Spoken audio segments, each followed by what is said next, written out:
হযরত মুহাম্মদ সাল্লাল্লাহু আলাইহি ওয়াসাল্লামের কাহিনী হুনাইনের যুদ্ধ হিজরতের অষ্টম বর্ষ। আসসালামু আলাইকুম ওয়ারাহমাতুল্লাহ। আপনাদের সামনে হাজির হয়েছি রাসূলুল্লাহ সাল্লাল্লাহু আলাইহি ওয়াসাল্লামের জীবনের পঞ্চম বড় যুদ্ধের কাহিনী নিয়ে। যারা আগের পর্ব মিস করেছেন এখনই দেখে নিন। বদরের যুদ্ধ, উহুদের যুদ্ধ, খন্দকের যুদ্ধ, খাইবারের যুদ্ধ।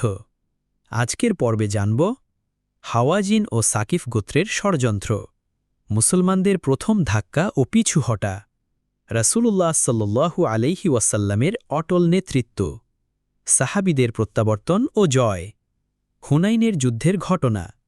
মক্কা বিজয়ের পর ইসলাম দ্রুত ছড়িয়ে পড়তে থাকে।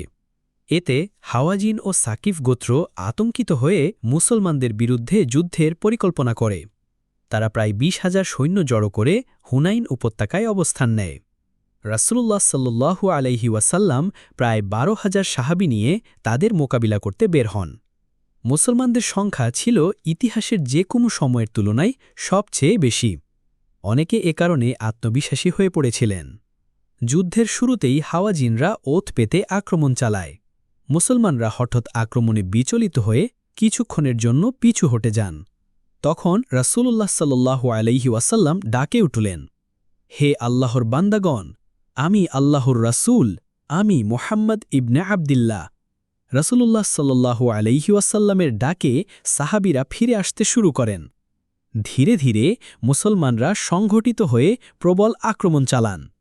অবশেষে হাওয়াজিন ও সাকিফ গোত্র পরাজিত হয় এবং তাদের বিশাল সম্পদ মুসলমানদের হাতে আসে।